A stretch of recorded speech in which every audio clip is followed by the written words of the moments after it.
Assalamualaikum warahmatullahi wabarakatuh. Salam sejahtera untuk kita semua.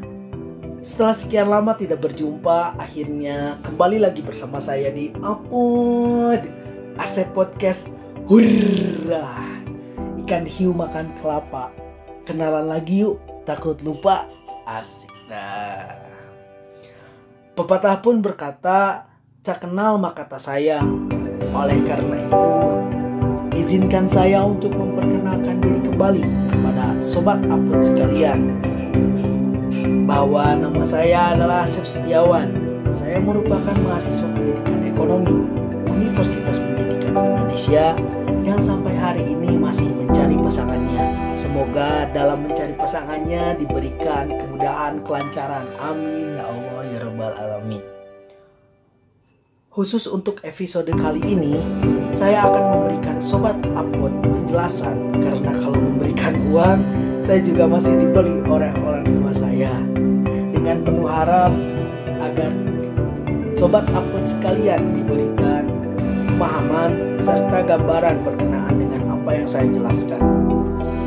Oke Sobat Apod, langsung saja. Pada kesempatan kali ini, saya akan memberikan kalian penjelasan berkenaan dengan makroekonomi tentang keseimbangan ekonomi tiga sektor. Sobat Apod pasti penasaran kan? Penasaran atuh, biar saya semangat kasih penjelasannya. Oke, pasti Sobat Apod bertanya-tanya kenapa disebut ekonomi tiga sektor. Jadi, ekonomi tiga sektor adalah perekonomian yang meliputi kegiatan dalam sektor perusahaan, rumah tangga, dan pemerintah. Kegiatan pemerintah ini menimbulkan dua aliran pembayaran. Yang pertama, pajak yang dibayar oleh perusahaan-perusahaan dan rumah tangga kepada pemerintah, dan yang kedua adalah pengeluaran pemerintah. Sehingga kedua bentuk aliran pengeluaran atau pendapatan akan mengubah pola aliran putaran pendapatan dalam perekonomian. Oleh karena itu, ekonomi tiga sektor kerap dinamakan juga sebagai ekonomi tertutup. Tahukah Sobat Apod sekalian bahwa dengan adanya pengeluaran pemerintah, maka pengeluaran agregat dalam perekonomian meliputi tiga komponen, yaitu A, E sama dengan C plus I plus G, di mana C itu adalah konsumsi, I-nya itu investasi, dan G-nya itu pengeluaran pemerintah. Dengan perubahan ini, syarat untuk mencapai keseimbangan dalam ekonomi tiga sektor adalah Y sama dengan C plus I plus G, di mana pajak yang menjadi penyebab kebocoran terdiri dari dua komponen, yaitu S dan T, dan suntikan juga terdiri dari dua komponen, yaitu I dan G. Maka syarat untuk mencapai keseimbangan dalam kegiatan ekonomi negara adalah S plus T sama dengan I plus G, di mana S itu adalah saving, T-nya tax, I-nya investasi, dan G-nya pengeluaran pemerintah. Tahukah Sobat Apod sekalian, pajak yang dipungut pemerintah itu dapat dibedakan menurut berbagai cara. Cara yang pertama, kita membedakannya dengan pajak langsung dan pajak tidak langsung. Pajak langsung adalah pungutan pajak yang menjadi beban wajib pajak. Itu tuh sifatnya tidak bisa dibebankan atau dipindah tangankan kepada pihak lain. Beda dengan pajak tidak langsung. Kalau pajak tidak langsung, pajak yang pembayarannya akan dibebankan kepada pihak lain. Kemudian cara lain untuk membedakan pajak adalah berdasarkan tarifnya. Yang pertama, pajak regresif, pajak proporsional, dan pajak progresif. Tahu gak Sobat Apod sekalian apa itu pajak regresif, proporsional, dan pajak progresif? Jadi pajak regresif itu contohnya seperti pajak tetap, sedangkan pajak proporsional itu merupakan tarif yang persentasenya tetap meski terjadi perubahan terhadap dasar pengenaan pajak. Kemudian pajak progresif adalah pemungutan pajak dengan persentase yang naik dengan semakin besarnya jumlah yang digunakan sebagai dasar pengenaan pajak dan kenaikan persentase untuk setiap jumlah tertentu setiap kali naik. Namun, Sobat Upload tahu gak bahwa dalam kenyataannya pajak yang selalu digunakan oleh berbagai negara adalah pajak progresif.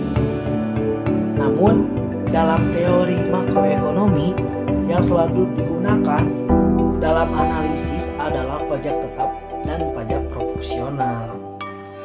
Nah, gimana sih peran dari pengeluaran pemerintah terhadap kegiatan perekonomian ekonomi tiga sektor? Nah, jadi Sobat Upload sekalian perlu mengetahui bahwa pengeluaran pemerintah itu dibedakan menjadi pengeluaran konsumsi, pemerintah, dan pengeluaran investasi. Dalam analisis mengenai keseimbangan pendapatan nasional, yang dimaksud pengeluaran pemerintah adalah seluruh pengeluaran yang dilakukannya, yaitu pengeluaran pemerintah yang meliputi pengeluaran konsumsi dan investasi. Faktor-faktor yang menentukan pengeluaran pemerintah adalah prospek pendapatan dari pajak dan pendapatan pemerintah lainnya, keadaan ekonomi masa kini dan masalah ekonomi yang dihadapi, pertimbangan-pertimbangan politik, dan kestabilan keadaan ekonomi. Pengeluaran pemerintah itu kita digolongkan sebagai pengeluaran otonomi. Hal ini dikarenakan jumlahnya tidak berkaitan langsung dengan pendapatan nasional gitu Sobat Upload sekalian. Gimana? Masih semangat untuk mendengarkan kan?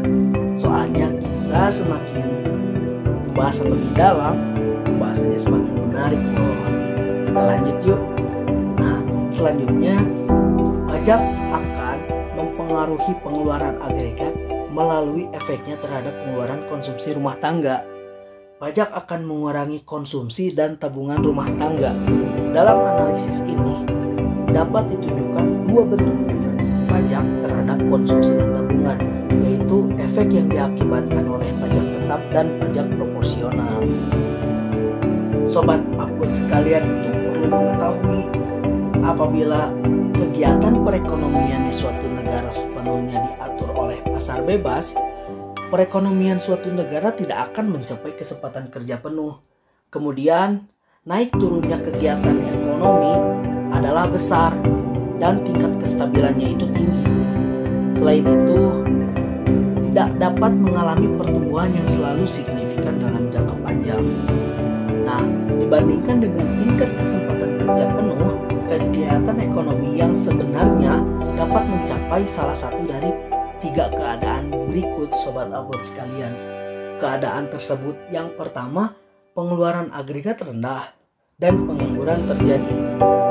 Keadaan yang kedua adalah pengeluaran agregat terlalu tinggi dan melebihi tingkat kesempatan penuh. Maksudnya melebihi tingkat kesempatan kerja penuh sehingga menyebabkan inflasi. Keadaan ketiga, pengeluaran agregat adalah sama dengan yang diperlukan untuk mencapai kesempatan kerja penuh dan pengangguran hanya meliputi pengangguran normal. Biasanya yang kerap terjadi adalah apa yang disebutkan pada poin pertama Sobat Upload sekalian, yaitu keadaan di mana pengeluaran agregat rendah dan pengangguran terjadi. Pemerintah dapat menimbulkan pengaruh. Ternyata pemerintah juga dapat menimbulkan pengaruh Sobat Upload sekalian dalam kegiatan perekonomian ekonomi tiga sektor ini. Nah, pemerintah itu dapat menimbulkan pengaruh yang penting ke atas terhadap pencapaian kegiatan ekonomi.